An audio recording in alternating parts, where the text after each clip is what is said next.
बिस्मिल्लाहिर्रहमानिर्रहीम अस्सलामु अलैकुम वरहमतुल्लाह। दोस्तों, रमज़ान एक ऐसा पाक महीना है जिसमें कुरान नाजिल हुआ, जिसके अंदर लोगों के लिए सीधा और सही रास्ता बताया गया है। रमज़ान एक ऐसा महीना है जिसमें हर मोमिन की दुआ कबूल होती है और अल्लाह पाक ने हर मुसलमान के ऊपर रमज़ान के 30 रोज़ों को फ़र्ज़ किया है। दोस्तों, जैसा कि आप सभी जानते हैं कि रमज़ान का महीना शुरू हो चुका है और दुनिया में मुसलमान इस महीने की बरकत से रोज़े रखते हैं। लेकिन क्या कभी आपने सोचा है कि मुसलमानों पर रमज़ान के महीने के रोज़ों को कब फ़र्ज़ किया गया और क्या हमसे पहले वाली उम्मतों पर ये रोज़े फ़र्ज़ हुआ करते थे? आज की हमारी वीडियो में हम इसी के हवाले से बात करने वाले हैं। आज हम आपको डिटेल में बताएंगे कि किस किस उम्मत पर किस तरह से रोज़े फ़र्ज़ हुए। अल्लाह रब्बुल इज़्ज़त ने कुरान मजीद की सूरह बकरा की आयत नंबर 183 में इरशाद फरमाया कि ए ईमान वालो, तुम पर हमने रोज़ों को फ़र्ज़ किया है जैसा कि तुमसे पहले के लोगों पर फ़र्ज़ किए गए थे, ताकि तुम इस महीने का एहतराम करो और पाबंदी के साथ रोज़े रखो। दोस्तों, रमज़ान में जब रोज़ेदार रोज़ा रखता है और अल्लाह ताला का हुक्म मानकर सब्र करता है, तब अल्लाह ताला उस रोज़ेदार को सब्र का बदला अता करता है। इस महीने की फजीलत से अल्लाह पाक इंसानों के रिस्क में बरकत अता फरमाता है और गरीब से गरीब इंसान को अल्लाह की नेमतें मिलती हैं। इसलिए इस महीने को माहे वुसअती रिस्क के नाम से भी जाना जाता है। दोस्तों, हर मुसलमान इस महीने में खास तौर से हर गुनाह से परहेज करता है और जब तक अल्लाह का हुक्म नहीं होता तब तक कोई भी चीज़ खाता पीता नहीं। अगर हम इतिहास और मजहबी हवाले से देखते हैं तो हज़रत आदम अलैहिस्सलाम के ज़मीन के आने के बाद से ही रोज़े रखने की शुरुआत हो चुकी है। बताया गया है कि हज़रत आदम अलैहिस्सलाम हर महीने के 3 दिन रोज़ा रखा करते थे।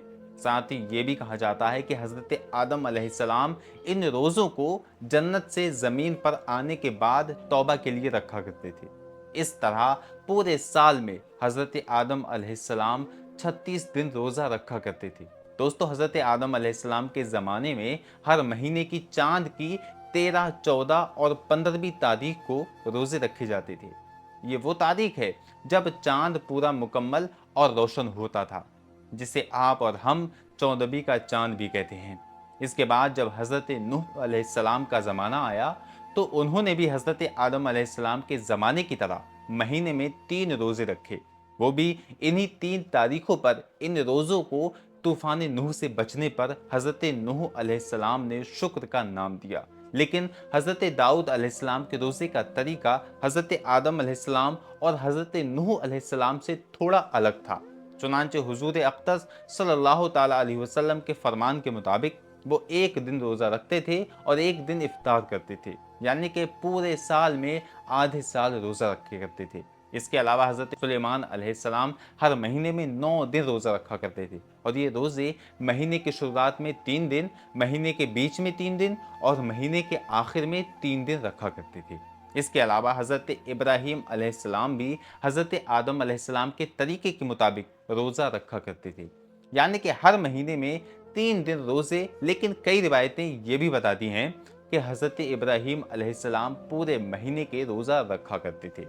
हज़रत मूसा अलैहिस्सलाम के रोज़ों का तरीका सबसे अलग था। चुनांचे सहाबाई किराम का कहना है कि हज़रत मूसा अलैहिस्सलाम को अल्लाह रब्बुल इज़्ज़त ने लगातार 3 महीने रोज़े रखने का हुक्म दिया और इन रोज़ों के फजल से वो अल्लाह से मुलाकात करेंगे और हम कलामी का शर्फ हासिल करेंगे।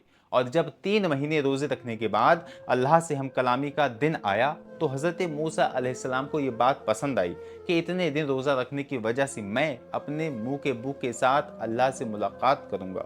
इसलिए उन्होंने एक पेड़ की शाख तोड़ी और उससे मिसबाक किया। लेकिन अल्लाह ताला के हुक्म में दखल अंदाजी करने की वजह से उन्हें 10 दिन के रोज़े और रखने का हुक्म दिया गया। दोस्तों, कुरान मजीद के अंदर हज़रत मरियम रदी अल्लाह ताला अन्हा के रोज़ों के बारे में भी बताया गया है। हज़रत मरियम रदी अल्लाह ताला अन्हा का रोज़ा किसी के साथ बातचीत ना करने का था, यानी कि खामोशी इख्तियारी करने का था। दोस्तों, कुरान मजीद के सूरह बकरा की आयत नंबर 183 हज़रत आदम अलैहिस्सलाम से लेकर तमाम अम्बिया और फिर इमामुल अम्बिया मोहम्मद सल्लल्लाहु ताला अलैहि वसल्लम तक तमाम उम्मतों को जोड़ती है। जैसा कि हर उम्मत के लिए नमाज का हुक्म दिया गया था, उसी तरह हर उम्मत पर रोज़ों को भी फ़र्ज बताया गया है। पिछली उम्मतों के रोज़े हालातों के मुताबिक आज की उम्मत से अलग थे। रोज़ों की तादाद और ये कब और किस वक्त किस हालत में रखी जाएंगी, इन सब चीज़ों में आज से फ़र्क था। रमज़ानुल मुबारक के रोज़े दूसरी उम्मतों पर फ़र्ज नहीं थे, लेकिन हज़रत मुहम्मद सल्लल्लाहु ताला अलैहि वसल्लम की उम्मत पर रमज़ान के रोज़े हिजरत के 1.5 साल बाद 10 शाबानुल मुकर्रम सन 2 हिजरी को मदीना मुनव्वरा में फ़र्ज हुए। दोस्तों, अल्लाह पाक ने फरमाया है कि माह रमज़ान वो महीना है जिसमें कुरान को नाजिल किया गया, जो लोगों की हिदायत करने वाला है।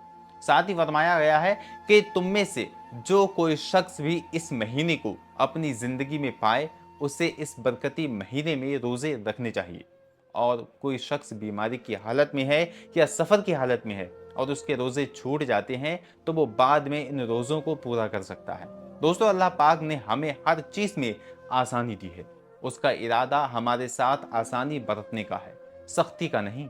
हमें इस महीने में रोजे रखने चाहिए, और अगर कभी कोई रोज़ा किसी वजह से छूट भी जाए तो उसे बाद में पूरा कर लेना चाहिए।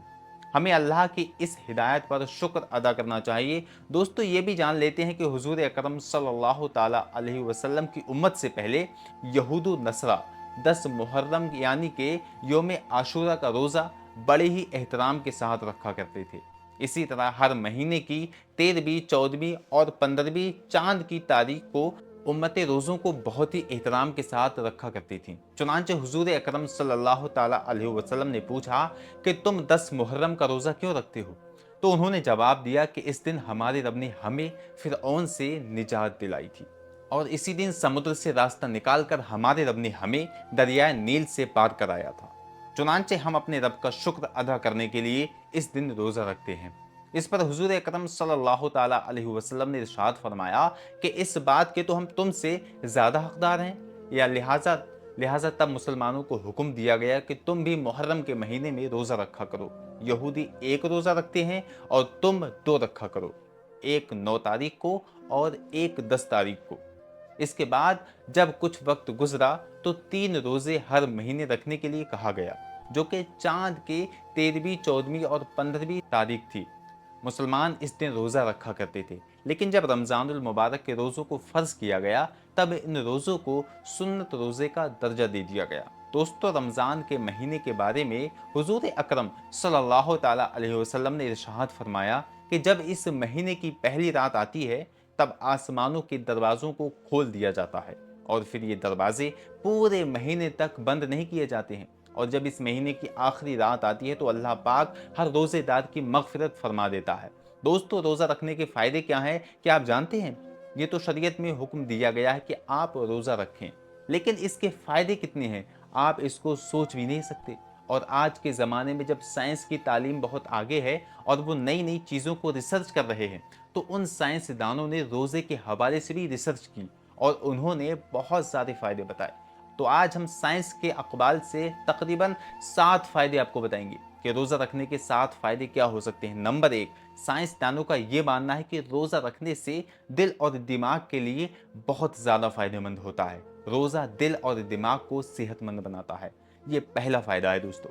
दूसरा फ़ायदा, जो शख्स रोज़े में रहता है तो उसका ब्लड प्रेशर ना हाई होता है ना लो होता है, बल्कि जितनी ज़रूरत होती है उतनी ही ज़रूरत के मुताबिक उसका ब्लड प्रेशर रहता है, जिसको आप कहते हैं कि ब्लड प्रेशर नॉर्मल है। ये तो वजह है कि आप देखें कि बहुत सारे ऐसे लोग जो 11 महीने लगातार ब्लड प्रेशर बीपी से परेशान रहते हैं, लेकिन रमज़ानुल मुबारक के महीने में वो रोज़ा रखते हैं तो अल्लाह के फजल व करम से उनको कोई तकलीफ नहीं होती है। नंबर 3, जो रोज़ेदार होता है वो ग़िज़ा कम इस्तेमाल करता है, जिसमें बदन की चर्बी पिघल जाती है। यूँ हम साल भर हमारे बहुत सारे साथी एक्सरसाइज करते हैं और अलग अलग जगहों पर पैसे देकर एक्सरसाइज करते हैं, जिम जाते हैं ताकि बदन की चर्बी पिघल जाए, वॉकिंग करते हैं, दौड़ते हैं और न जाने क्या क्या करते हैं। लेकिन रमज़ानुल मुबारक में जब हम रोज़े से होते हैं तो खुद ब खुद हमारे जिस्म से ये काम शुरू हो जाते हैं कि चर्बी पिघलने लगती है और इंसान के जिस्म में जो बिला ज़रूरत मोटापा आ गया है वो धीरे धीरे ख़त्म होना शुरू हो जाता है। नंबर 4, रोज़ा रखने वाले के पट्ठों में मजबूती आ जाती है, यानी कि उनके पट्ठों में ताकत पैदा हो जाती है और किसी भी एतबार से उसका पट्ठा कमज़ोर नहीं होता बल्कि मजबूत हो जाता है। इसलिए हुजूर पाक सल्लल्लाहु ताला अलैहि वसल्लम ने फरमाया कि रोज़ा रखा करो, सेहतमंद हो जाओगे। लोग सोचते हैं कि भूखे प्यासे रहेंगे तो कैसे सेहतमंद हो जाएंगे। रोज़ा रखकर देखिए कि जिस्म के अंदर कितने बदलाव आ जाते हैं। ऐसे ऐसे बदलाव कि जिन बदलावों के लिए हम साल भर पैसा खर्च करते हैं, फिर भी सही तरीके से वो बदलाव हमारे जिस्म में नहीं आ पाता है। पांचवा फ़ायदा इसका यह है कि निज़ाम हाजमा यानी कि डाइजेशन सिस्टम को आराम मिलता है और सीधा सीधा उसका असर जिगर यानी कि दिल पर दिखाई देता है। और जब दिल ठीक होता है तो इंसान के जिस्म के बहुत सारे हिस्से ठीक हो जाते हैं। नंबर 6, रोज़ेदार के लिए यानी कि जो रोज़ा रखता है उसके फेफड़े बराह रास्त खून को साफ करते हैं। और जब रोज़ेदार होते हैं तो हमारा ये फेफड़ा खून को साफ करता है और उसमें खून जम जाता है। और जब हम रोज़ा रखते हैं तो खून की सप्लाई बहुत कम होती है और जब खून की सप्लाई कम होती है तो फिर फेफड़े में जो खून जमा रहता है वो धीरे धीरे पिघलता है। तो इस तरह वो जमा हुआ खून बिल्कुल साफ हो जाता है, यानी कि रोज़ा रखने की वजह से हमारा फेफड़ा साफ हो जाता है। नंबर 7, खून में गिज़ाई मादा कम हो जाता है। जब हम रोज़ा रखते हैं तो खून में गिज़ाई मादा कम हो जाता है। तो फिर ऐसी सूरत में होता क्या है कि हमारे जिस्म में जो हड्डियाँ होती हैं, हड्डियों के अंदर जो गुदा पैदा हो जाता है, तो वो गुदा खुद ब खुद हरकत करने लगता है। और जो गुदा हरकत में आ जाता है तो इंसान के जिस्म को ताकत मिलती है, यानी कि जिस्म को कुव्वत मिलती है और इंसान की हड्डियों को मजबूती मिलती है। इस तरह जब इंसान की हड्डियाँ मजबूत होती हैं तो उसका पूरा जिस्म मजबूत मजबूत हो जाता है। इसके अलावा साइंसदानों ने बहुत सारे फ़ायदे बताए हैं। तकरीबन हमने 7 फ़ायदे आपको बता दिए हैं। अल्लाह ताला से दुआ है कि वो हमें रमज़ान के महीने में ज़्यादा से ज़्यादा इबादत करने और रोज़े रखने की तौफ़ीक़ अता फ़रमाए और हमें बुराइयों से दूर रखे और हमारे सभी गुनाहों को माफ़ फ़रमाए। अल्लाह पाक हमें कहने और सुनने से ज़्यादा अमल करने की तौफ़ीक़ अता फ़रमाए। आमीन सुम्मा आमीन। मिलते हैं इंशाअल्लाह नेक्स्ट वीडियो में। अस्सलामु अलैकुम व रहमतुल्लाह। अल्लाह हाफ़िज़।